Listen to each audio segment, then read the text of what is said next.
Inter versus Monaco. These are two teams with legitimate chances at a bye. Inter, you might want to say that they've been underwhelming in Champions League. That's fine. If you're going to say that, though, it's because you've specifically watched their away games. Because, listen, I talk about it all the time. Italian teams, when it comes to tournament football, are just dumb hard to beat. There's a reason that Spain and Italy are teams that to English fans, they call them surprises. It's not fucking surprising if you know anything about history.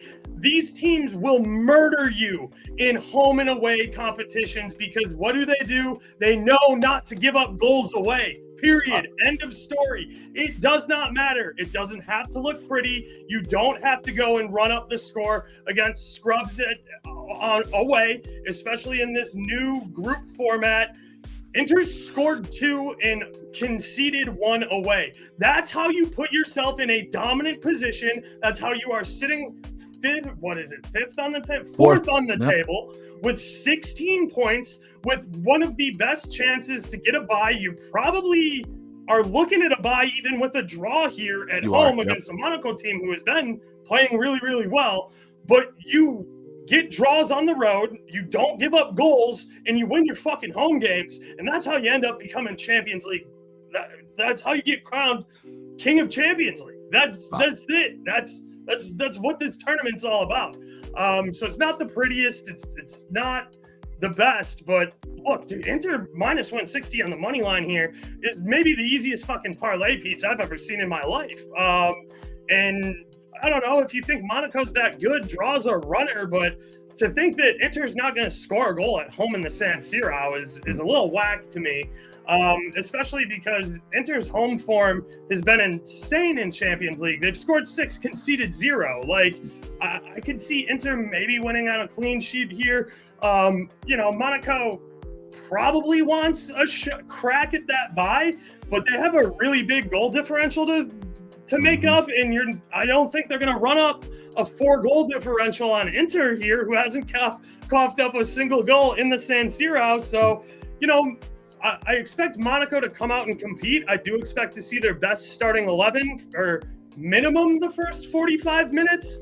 If this score starts to get out of hand, I could easily see both of these teams rotating and putting in some subs second half. A little less so for Inter, just because having a guaranteed first round bye is big. They're going to want to win this game. They're going to want their 3 points.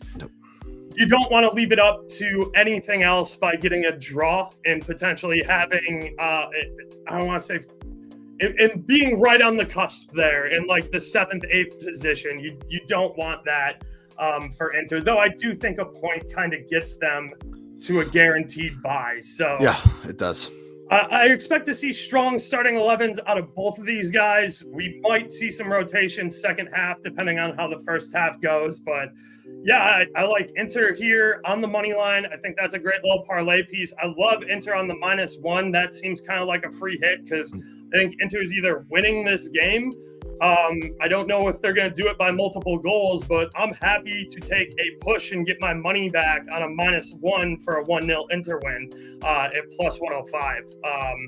Over 2.5 at -105. I don't think I'm going to get there. I would rather play Inter team total over 1.5 at -160. Again, money line or that is a parlay piece. Yep. I don't know if Monaco's scoring. I think the +162 on Monaco not to score is a real runner here. And I think the under 2.5 at +128 is a real runner as well.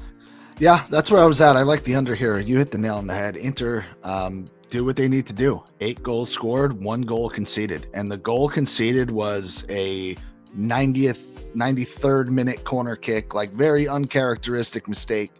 Or they would have a perfect record and they'd already be into that second round with the bye. So I think being at home, absolutely massive here.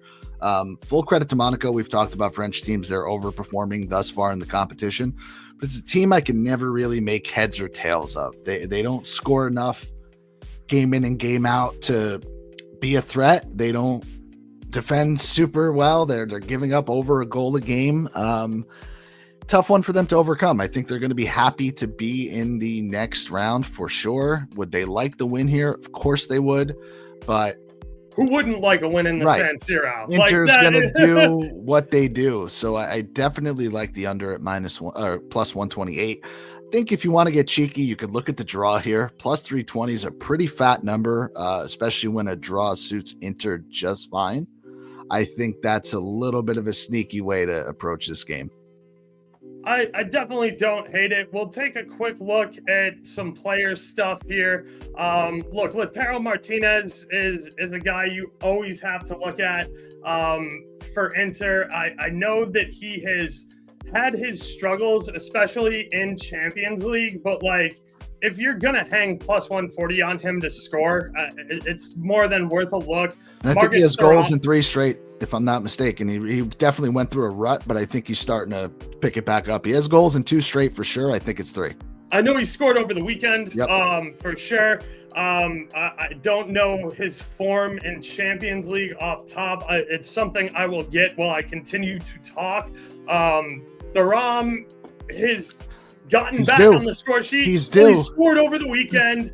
I think that you can look at him to score or assist even at a little bit of a minus number. I definitely don't hate that.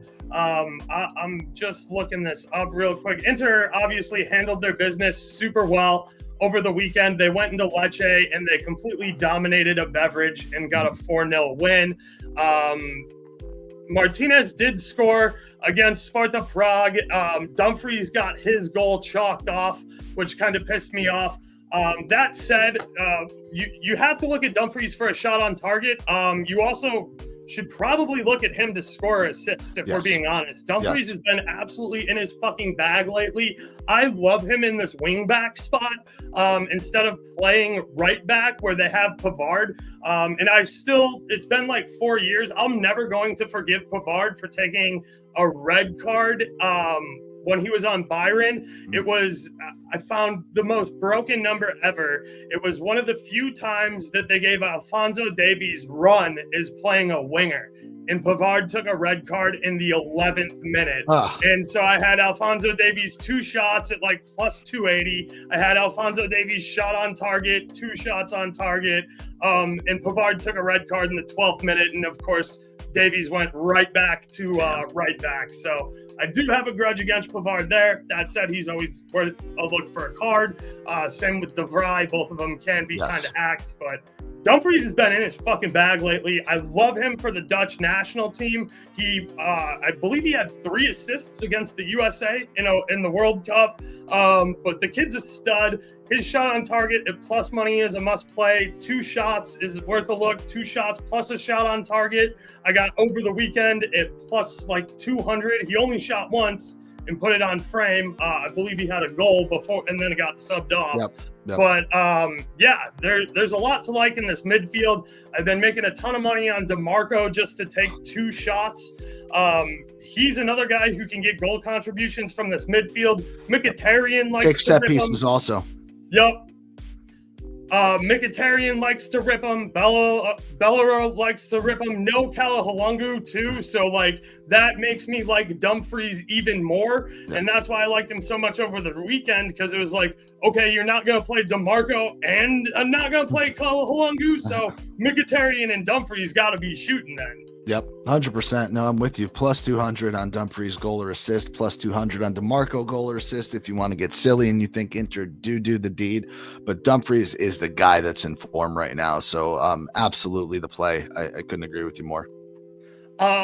As far as Monaco goes, I like Mbolo. I've always liked Mbolo. He's a big body guy who can match up against the Italians well. He can play back to goal. He can get some really greasy shit in front of the net, especially. He can body up a guy like De Vrij and like Pavard. Ben Seeger has been pretty decent for him in Minamoto, who's a former Arsenal guy, has been playing really well for Monaco. I'm not particularly looking at any of them for goals. Shots on target is about as far as I'm willing to go with those guys, just because it would not surprise me if Inter keep a clean sheet here. I agree. definitely on the under with you. Cool. All right, guys, be sure to follow us on all social medias. I'm at Baroque77, Twitter, X, Instagram. Nick's stuff, he is at Nick Dianni. You can see it, his name tag right up here on the broadcast. Follow him on Twitter. He also does a great podcast with his bud Scotty and Coach that is on every week right after 2 Foot Talk, the Kicks and Picks pod. So you can check in the video description for all that stuff and all the links as well. So we will get right back at it with our next game, and we will talk to you shortly.